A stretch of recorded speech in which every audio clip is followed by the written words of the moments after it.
Lisa Oldham, Executive Director of the New Canaan Library. Welcome. We're very excited to talk to you today about what's going on at the library. But first, let's start with when you were growing up. You have a very interesting early background. I grew up in a small town in upstate New York. My family, both my mom's and dad's side, have been there going back to the earliest settlers. So my dad's ancestors were some of the original Dutch settlers that settled on the banks of the Hudson up in Rhinebeck. So that, and I grew up in Rhinebeck where all my family had been, and in a very close-knit community. And I fled at age 18, and in fact ended up overseas. So coming to New Canaan was coming back to the U.S. altogether. How many brothers and sisters did you have? Just one. I have a younger sister. She's a theater nurse, works in surgical nurse. Currently not working as a nurse. She's got 2 young children at home and doing a lot of homeschooling, like most parents in the country. And they've just moved up to the Finger Lakes region. Where did you go to college? So my bachelor's degree is from SUNY Albany. And then I was overseas. I have a qualification in libraries from in Wellington, New Zealand. And then we were in South Florida, and I have a master's degree in library science from Florida State University. You mentioned in some of the information when I was doing a little research about you that you studied at Vassar one summer, or a few summers. I did. It was a scholarship. I was invited to attend Vassar for a special summer program. It was the summer after my freshman year at college, and it was extraordinary. But it is the start of my library career. This is obviously all pre-internet, and so I had a massive amount of research to do for the coursework I was doing at Vassar. And the experience of first walking through the doors into the library and the incredible wooden sort of frontispiece that was the desk, the reference desk, was magnificent in itself. And then approaching the desk and speaking to this woman who was able to find all the information that I needed, and it was as if it were magic. I mean, I didn't know where to start, especially I'd never been in the building before, but the detective work that is reference librarianship drew me in completely. And so that's when I started thinking about libraries as a career. I didn't act on it for some time. I pursued what I was doing, which was I was heading probably into law at that stage, I thought. And it was only after I left undergraduate that I started thinking about it again seriously. Lisa, you came to New Canaan after being in New Zealand for many years. What was that experience like, and what got you to New Zealand? Short story, what got me to New Zealand? A man. I left, when I finished my undergraduate degree, I went to the UK. And I met Matthew, my husband, I think on the day after I arrived in London to live for the year. And we've been together pretty much since then. And he's a New Zealander. So after living in the UK and traveling for a bit, we decided we were going to get married, and we decided we were going to go to his home in Wellington to live. So I first went to New Zealand in 1990 and lived there for just under 4 years. And then his career took us all over the world for about 15 years, during which time I was able to work as a librarian in all sorts of contexts, in many countries. I was able to do my master's when we lived in Florida at that time. We had our 2 children during that time, and then we moved back to New Zealand, which gets to the other part of your question. We had lived on a farm in the South Island. We had moved to Auckland, and I was working at the National Library of New Zealand. And Matthew had just finished up working for his employer, and it caught my eye. I saw the recruiters were looking for a new director here. It had been a job I had done and enjoyed tremendously before that. And it was an hour and a half from mom and dad and my sister. And I thought, now's a good time. My children were grown. My daughter was already at university. My son was off to university. And I thought, well, I'll express my interest. And then, here I am, 7 years later, still here. You talked about being a librarian in different places around the world. Does it have a different meaning in different countries? What librarianship is and what people perceive it to be are not necessarily one and the same, and that's pretty universal. So, for example, here, I think an awful lot of people associate public libraries, particularly, with books and reading. And that is not what our training is about. That is not what draws people. As I said, my early inspiration was all about the detective work and the research. And most people that are really successful librarians, certainly of my vintage, but since then too, are researchers. They're interested in information. They're really interested in facts. They're really interested in critical literacy and critical thinking as important tools for understanding the world. Books is really an important part of it, especially in public libraries. And I am a huge reader as well. But that wasn't the motivation. And our mission is all about learning first. And for example, our library's mission is all about being a platform for community learning. Reading and reading fiction comes into that in an interesting way, in my view, which is there is great evidence that people who read fiction are really good at understanding others, having compassion and empathy, and understanding the world. So it's softer learning than the type of thing that I'm talking about with research and reference. Your question, are libraries different in different parts of the world? Absolutely. I think, having lived in some extremely poor developing countries, access to a library at all is amazingly significant in people's lives. Living in Central America, where the rates of illiteracy, especially among women and girls, is under 50% outside of the capital area. The work of libraries, whether in schools or in a public situation, cannot be overstated. And there aren't many, and access to them is poor often. I would be surprised to be in sort of the hinterlands of Guatemala in a tiny village and see that there even was a public library, but usually its doors were shut. The impact of literacy specifically as a means to understanding your own world is so very important. And I think, in my next chapter, working in some way around literacy and literacy development, especially for women and girls, probably in developing countries, is some part of the next chapter, because I think it is such an important key to living a full life.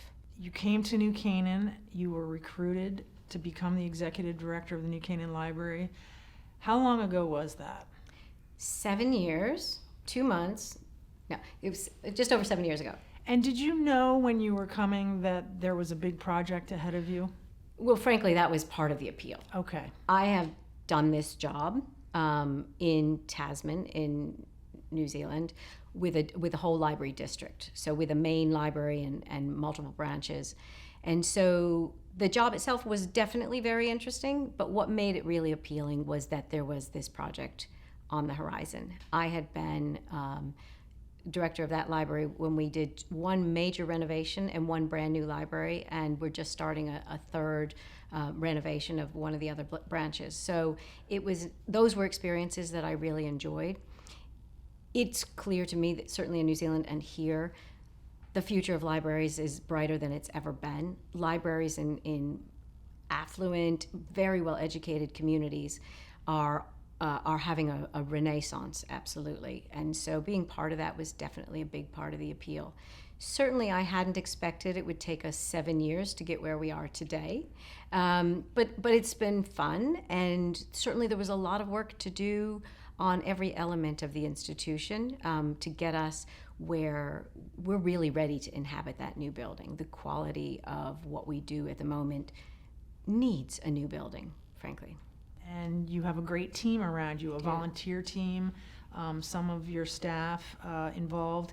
Tell me one of the challenges that you've overcome from the beginning. So working with the board is great. We have a terrific board, always in flux, and I think that's an interesting thing working in a nonprofit, is that your board is always changing, and so it's a completely different board than the one that hired me here.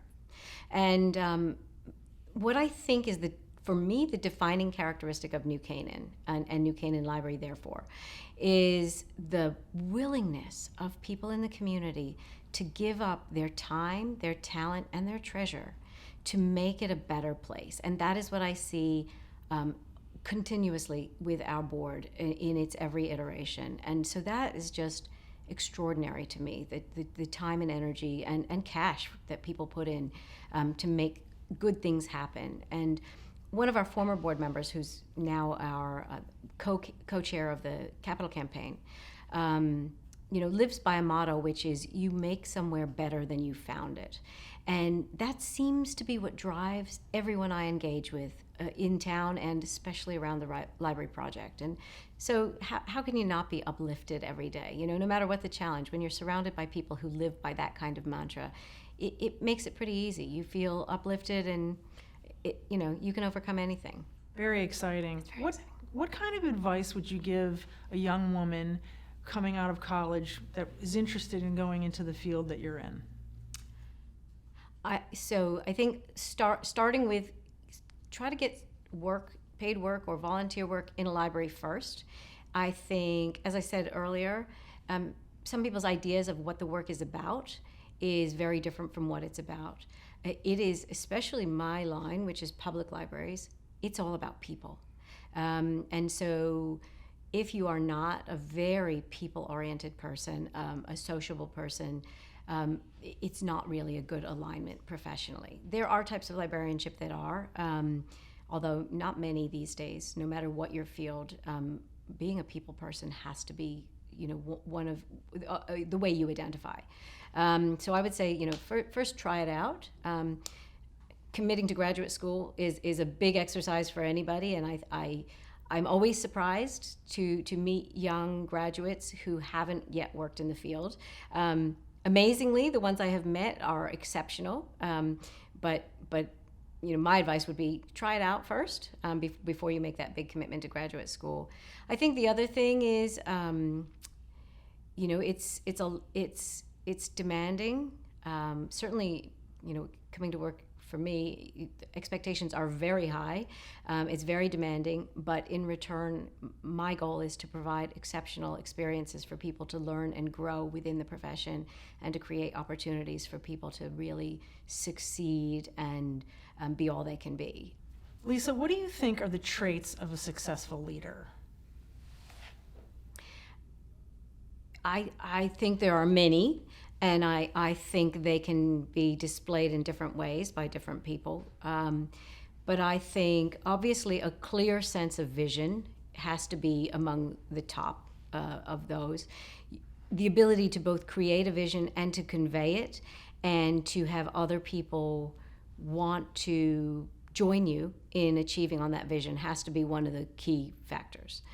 I think accountability is tremendously important, because I think we lead by example, and I think that is in every way. So accountability, if I'm accountable, I can hold everyone else accountable as well, and that is really important if we're going to get things done. If we are going to behave in ways that are really ethical, I think having a strong moral and ethical spine is incredibly important as well. I think trying to live a professional life that is above reproach is important, because whether you see your team every day or not, they see you. I am visible or invisible every day, depending on what's happening. It always shocks me that I could be away for a couple of days, and I come back, and someone who I think wouldn't know if I were there or not says, "Hey, welcome back." So what we do as leaders, it's not just the big things. It is the big things, but it's not just the big things. It's how we behave. It's having compassion, being fair and just, even while being demanding and exacting. I think having a fierce sense of the importance of what we do is part of being a good leader. If I don't care about what we're doing, why should anyone else on my team care? And if I don't care about it, I shouldn't be there, right? So I think all of these are really important parts of leadership. I think being brave, something has happened in the last 24 hours where, doesn't matter the details, but where I had to talk to somebody on my team about something that I knew would upset them. But I had to do it. It was the right thing for the institution. It was important for the institution that an action was taken. And being brave, you don't wake up every morning feeling like I'm going to go out and do battle and fight, but you have to. I think that's a big part of being a strong, effective leader. What are the differences, do you think, are between a female leader and a male leader? I think certainly, again, I don't want to go into generalizations that would not hold true, but I think for women of my vintage, despite the feminist movement of the late 60s and early 70s, we certainly were brought up with an awful lot of sex role conditioning and expectations, as were the males of our generation. And there's two sides to that coin, but one of those is very much about nurturing and communication and a focus on listening and empathy. And I think as we, as a generation, moved into roles of leadership, we took that with us. And I think that became our strength, perhaps, in being good leaders. Because the flip side of that is many men, especially earlier generations, but even up until, sort of the 70s and 80s, were conditioned to maybe not have that. And so their leadership looks different. And so as women started entering the workforce and ended up in leadership positions, I think we brought with us a different style of leadership that has allowed us to succeed on our own terms, with perhaps more of that empathy and compassion, or a willingness to show it, maybe more than have it. It's a willingness that it's just part of who we are. Well said. Part of the reason we're here today to celebrate the 100th anniversary of the 19th Amendment, giving women the right to vote. If you were growing up 100 years ago, do you think you'd be part of the movement? What a good question. Who I am today, yes. Had I been a young woman at that time, I don't know. I don't know if I would have. I grew up in a quiet, conservative, rural town. I'm not sure it would have been top of my list of things to be concerned about, Maybe. Certainly, this Lisa would be at the forefront of it, yes. But I don't know as a young woman. You've lived in New Canaan for several years now. What are some of your favorite traditions in town? Well, I love the way New Canaan celebrates the seasons, the holidays, every holiday. I mean, the fact that Halloween is a big deal. And certainly the things like the carol sing and the Memorial Day parade, the valuing of local tradition and the celebration of those local traditions, I think in its entirety is something I really love. And there was a time when I couldn't have imagined moving back to a small town, and being here has changed that for me. I love all the benefits of a small town. And that's a big part of it, that community focus on celebrating together. Recently, Justice Ruth Bader Ginsberg passed away. She was an inspiration and an icon. Are there any thoughts about her that you'd like to say? I admire all women who broke barriers for the rest of us. It is always the hardest to be the first at anything, first woman to do something, first person of color to do something, whatever. It is always hardest to be the first, and it takes a tremendous amount of grit and determination. Knowing the types of experiences she would have had in getting to where she was, I just have so much admiration for that tenacity. And I think the other thing that I think is a model for me is that throughout all of that, her focus was on making the world a better place for other women, other people. And I think, that is something I try to do in my life is I've got all sorts of goals around the library and other things, but within that are creating opportunities for others. And I think for me, that's one of the things that I think she was most important for, was showing that you can fight and persevere and achieve great things and be compassionate and empathetic and make the world a better place for other people. What gives you hope? Young people. I'm encouraged. I have a almost 26-year-old and a 24-year-old. I think it would be really easy, not just this year with COVID, but in recent years, to be a young person that maybe just feels like, wow, the opportunities that maybe were there for the previous generation aren't there, and to be a bit downcast by that. But I don't see that. I see them focused, and not just mine, but lots of young people, focused on how they can make a better world with what they've got, with what their passions and talents are. And I think that makes me feel very hopeful. I certainly see an engagement with governance and politics, but just local activism and getting things done that I didn't see in our generation. I feel like our generation was really focused on getting out of college and making money. And I'm not saying that was wrong, but I think there's so many problems to solve, and I think this up-and-coming generation is focused on making a difference for themselves and for other people. And I shouldn't use such broad generalizations, obviously, but seeing what I see of youth gives me great hope. Well, Lisa, thank you so much for speaking with us today. I think you're doing just that with this new library. Thanks for being here today. Thanks, Meredith. It was a pleasure.